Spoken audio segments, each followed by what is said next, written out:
everybody. Jay Weidner, Reality Check. Hit like and subscribe and tell your friends and help me grow the channel. I really appreciate it. I'm going to be talking about a few different subjects today that I've been thinking about and want to get off my chest. And, so it's a little bit more of an unusual show. So this is probably the hardest time of the year for me because I'm harvesting and growing and I've got animals and it's just working all day long. So it's harder and harder for me to produce shows in late July and August because I'm just working so hard. But it'll be over soon.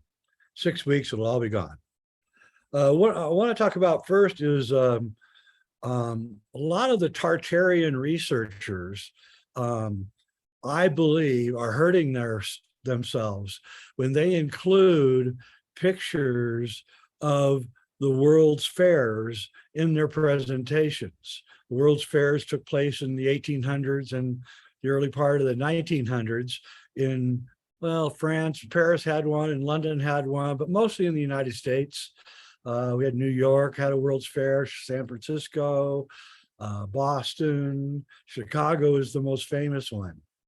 It's one that everyone uses the pictures of the buildings from the Chicago World's Fairs and saying that these buildings were here before Europeans arrived in America. Now, I don't think that saying that there are buildings and giant temples and things in America before the Europeans arrived is a dumb thing to say. I have in my bookcase back there, I've got a magazine from 1859, which is an archaeological magazine from America, which says that there were temples in America that equaled Abydos in Egypt and temples here in America that, resembled temples in India. And we've seen ruins of these from old photographs from the 1800s where we could still see the ruins. And, also so the buildings that everyone is using and saying that these were here before from the World's Fair, especially the Chicago World's Fairs, those buildings were made out of plaster and plywood. They wouldn't have lasted one Chicago winter, okay? And they didn't. They were already falling apart by the end of the World's Fair in 1892. And so we got to keep our research straight here. Those buildings are just glorified Hollywood movie sets. And here's the kicker. We know that this has to be true because the reason the World's Fair in Chicago was held in 1892 was they missed the year 1891, which was the target date for the World's Fair, but they were building the World's Fair and they were off by a year. But the reason the target date was 1891 was because it was exactly 20 years from 1871 and the Great Fire that burned down Chicago on October 8th, 1871. So there was no buildings. There couldn't be any buildings because the Great Fire in Chicago was the worst, biggest fire in United States history. I mean, it literally burned down the entire town. And the reason that they were having the World's Fair 20 years later was to show the world that Chicago had come back. That was the whole point of the Chicago World's Fair, to attract millions of people back into Chicago so that everyone could see that Chicago had come back from the Great Fire, the greatest fire in U.S. history. Now, so that pretty much proves there weren't any buildings there. If they were, they would have burned up in the fire. So we got to put this argument to rest that those buildings, at first off, the people are actually saying that mankind, humans can't build buildings like that right now or back then. That's just patently not true. We can build a mold and put plaster in it, and then you have a Greek column. You take that same mold and you can make 100 Greek columns out of the same mold.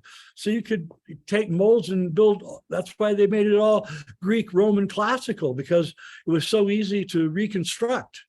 And instead of being futuristic or something, they just went back to something that was tried and true. So we really got to get past this whole thing that the World's Fairs were here before Europeans arrived. Right? Chicago World's Fairs, the building of it, the constructing of it, there's at least 40 books on the Chicago World's Fairs and they're all compiled in the back of the book, The Devil in the White City. They called the Chicago World's Fair the White City because in order to make everything look good, they just painted everything white. Now, some of you are going to tell me that the Chicago fire wasn't real or something like that. And I'm going to tell you right now, the Chicago fire was very, very real. And if you look into the work of Randall Carlson, especially on his show Cosmographica, and he's been on our show before, he details that there were fires all over the place on October 8th, 1871. There were fires in Wisconsin, fires in Michigan, all around Lake Michigan. There was these giant, huge fires. Eyewitnesses describe these fires as like hurricanes of fire. Hundreds of people died. And the people that survived described that the fire came from the sky down, not from the ground up like our fires and our forest fires do. This was the tops of the trees would catch fire first and then burn down to the ground. And you could see the sky was all orange and on fire. And these fires were everywhere on October 8th, 1871, not just Chicago. And they're some of the most devastating fires that we've ever seen. Well, October 8th is a very important date in astronomy, if you know it, because it's the time of the Draconid meteor shower. Every year we pass through a comet tail and we have a meteor shower. And the Draconids are pretty amazing. There's the right time of the year, the night's getting long, and you can go outside if you don't have if you can see the stars, and you can watch the Draconid meteor showers. Now they're called Draconid because they come out of the constellation Draco.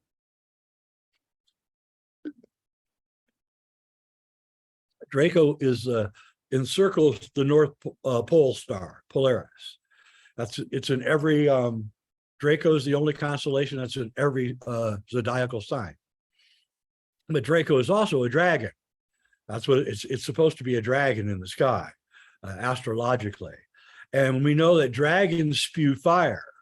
Now, Randall Carlson has gone back and looked at the great fires all around the world. And he shows you that they happen right during or right after we pass through the tail of a comet and have meteor showers, as happened on October 8th, 1871. We passed through the Draconid meteor showers and we had these great fires. We're passing right now through the Perseid meteor we're having the Perseid meteor shower right now. If you go outside at night, like 1 in the morning, you'll see a lot of meteors. And voila, we're having a lot of fires. So Oregon had 400 fires or something going on right now, and California is now lit on fire. France is on fire. There's fires everywhere right now, and we're passing through the Perseid meteor shower. And tonight is actually the climax of the Perseid meteor shower. The eyewitnesses to the Chicago and the Great Fire that happened in Wisconsin and Michigan in 1871 also said that there were plasma strikes, lightning strikes, plasma strikes somehow being caused at the same time. And probably the lightning is what ignited it. Randall Carlson has looked into all of this, and he tells us that they have discovered ethane. The chemical ethane, it's an organic compound that's flammable inside comets. So it's very likely that when we pass through the comet tail, the cometary tail, and the cometary particles fall down, that they ignite the sky with ethane. If there's lightning coupled with it, then the lightning is going to ignite the ethane. And this is most likely what is causing what the eyewitnesses are describing. These giant waves of fire, hurricanes of fire is how they describe it. And Randall even goes back to the recent Northern California fires and how they came right after the Draconid meteor shower. And also eyewitnesses to the great fires in the United States, they also report that sometimes the fires would go in direct straight lines. And one piece of property would be completely spared from the fire, while just a few feet away, everything was completely devastated. And that's because these fires are plasma driven. And so the plasma pushes the particles in one direction and leaves other spots spared, which is exactly what happened in the Northern California fires.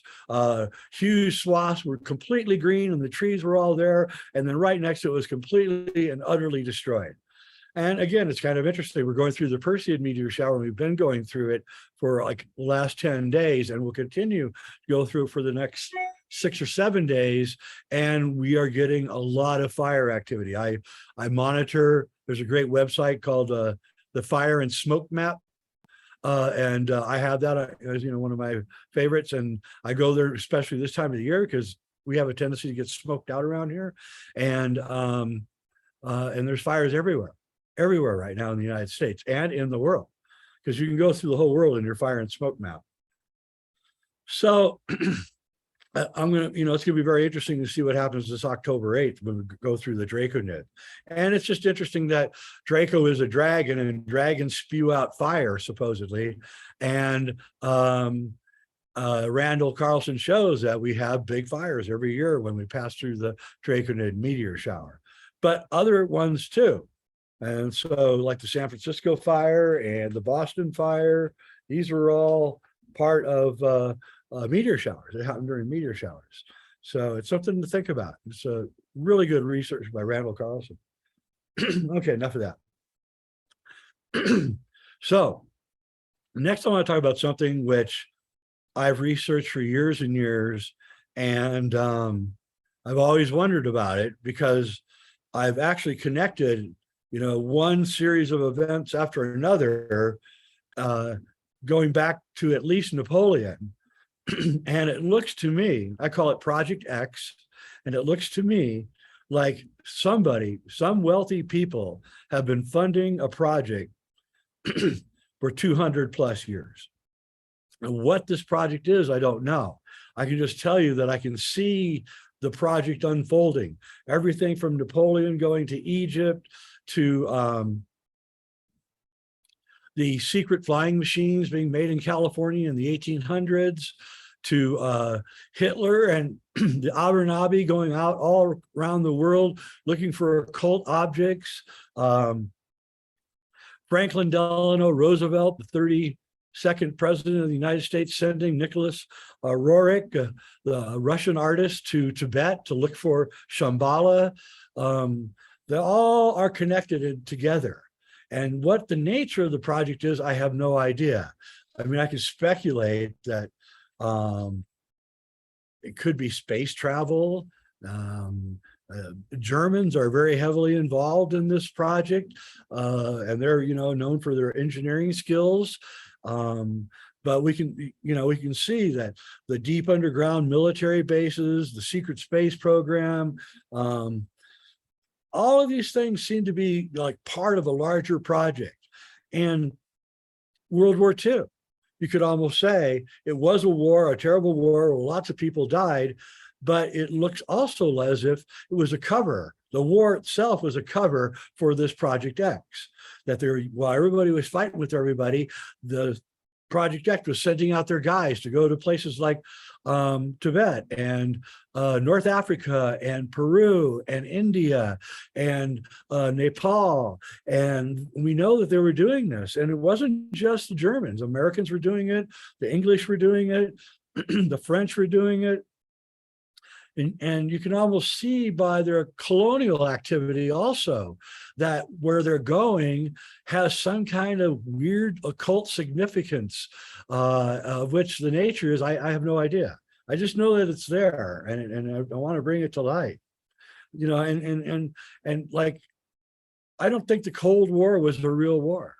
I don't think that Russia and the United States were ever at war verbally or anything with each other. I still don't think they are. I think Putin's part of Project X. I don't think it's any accident that Putin attacked Ukraine on the same day that it was discovered that the don't work.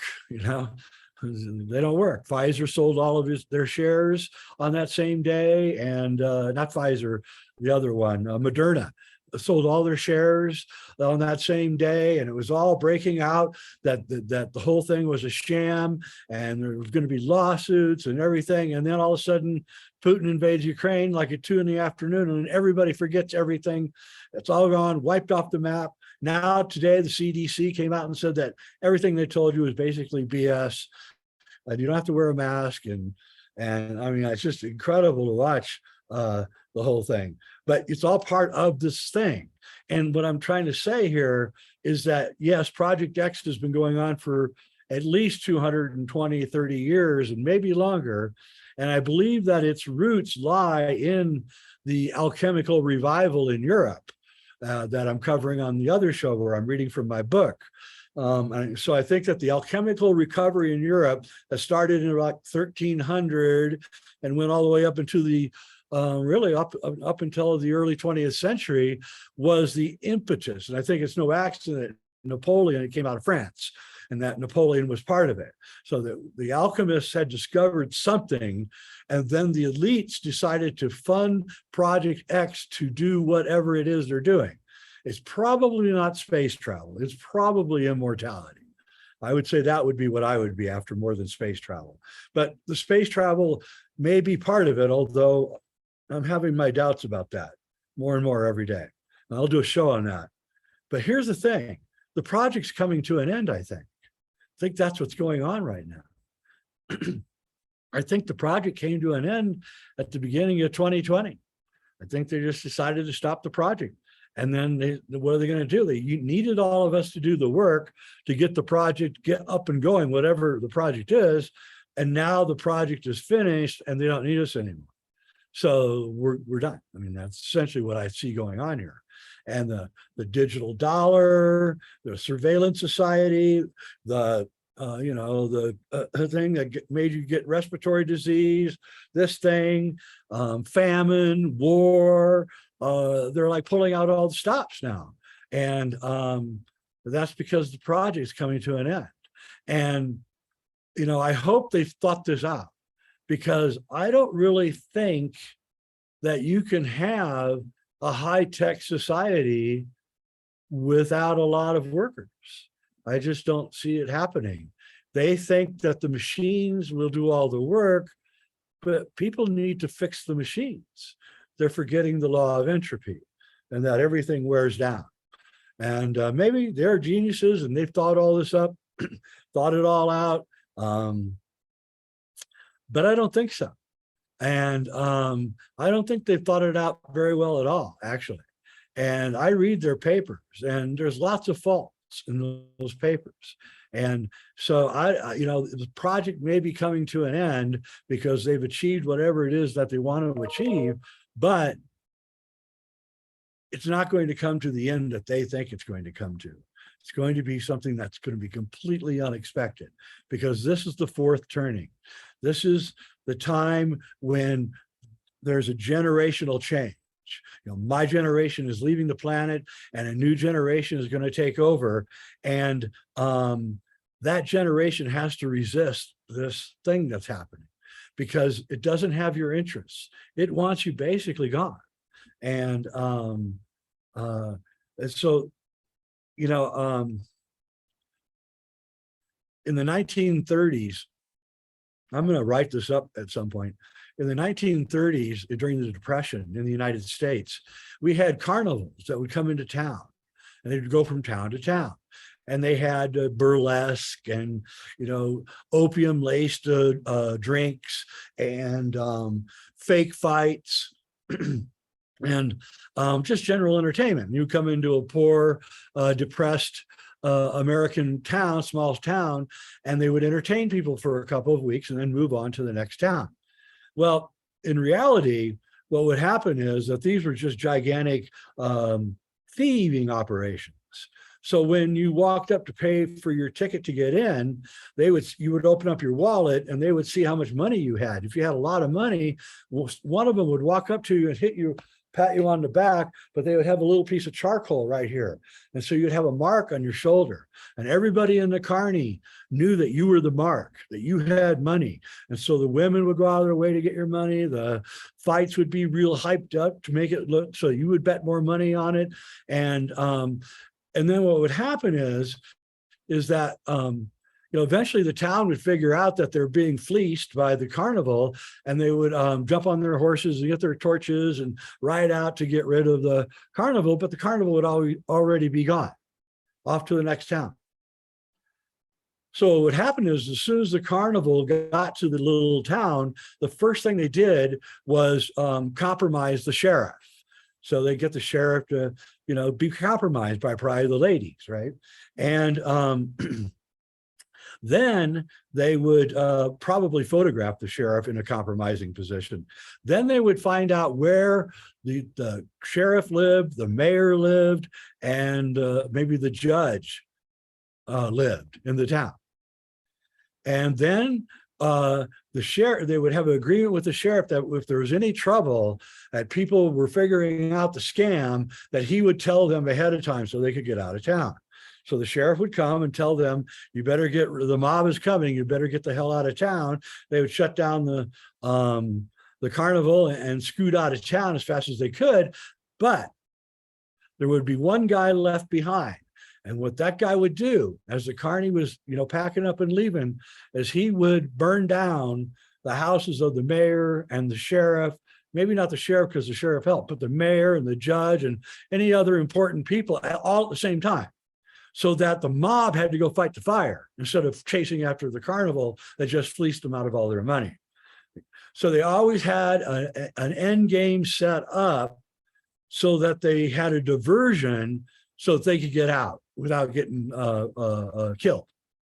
That's exactly what's going on. The cabal is the carnival.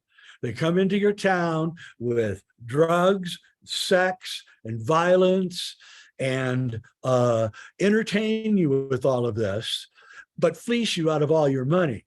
And then when you finally realize that you've been fleeced out of all your money, and now you've probably got an opium addiction from the opium they were selling you, you get pissed off and you go after them, but no, they create a diversion, and you can't go after them. That's what they're doing right now. The war, the famine, that all of that is a diversion as they make their escape after fleecing us for the last 50, 60 years, maybe more than that. And so the project doesn't need our funding, and it doesn't need us anymore. And so they are actively shutting down the project, whatever that project is, probably a quest for immortality. So we have to resist, not violently resist, but passively resist, refuse to do things, refuse to follow orders, maybe even, throw a wrench in the cogwheels if you can. But other than that, I think it's really time for us to grow your own food, learn how to grow food, and do it now.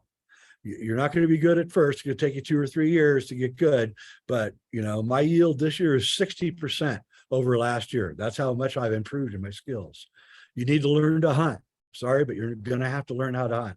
You're not going to you're going to have to get food whichever way you can. You need to buy tools now.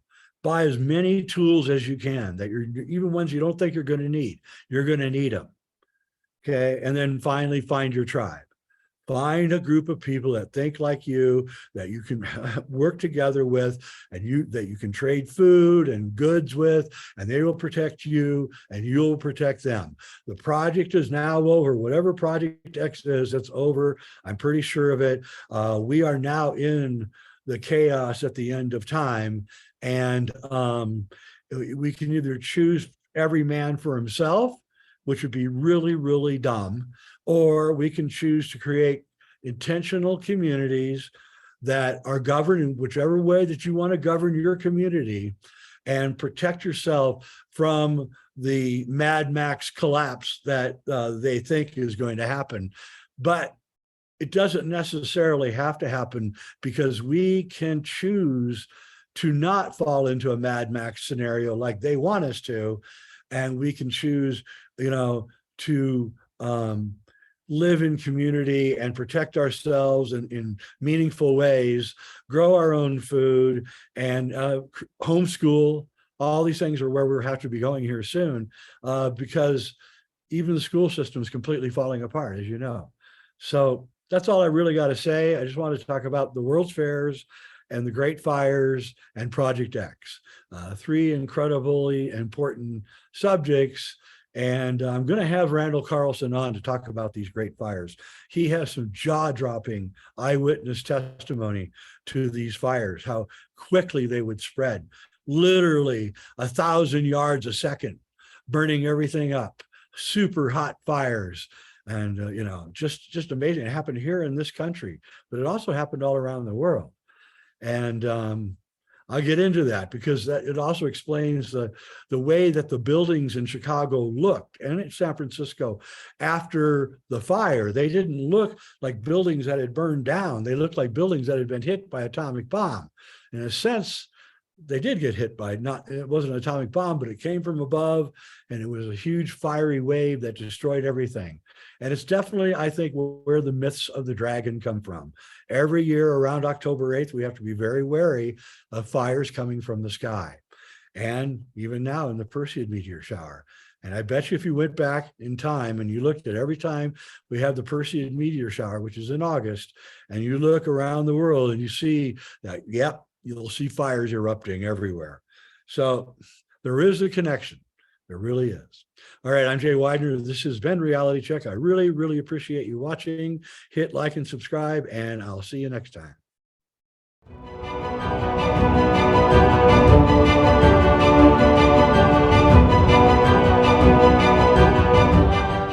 This is Jay Weidner, Reality Check, and we're starting a membership plan for content that we don't normally want to put up on some of these platforms, and I want you to join.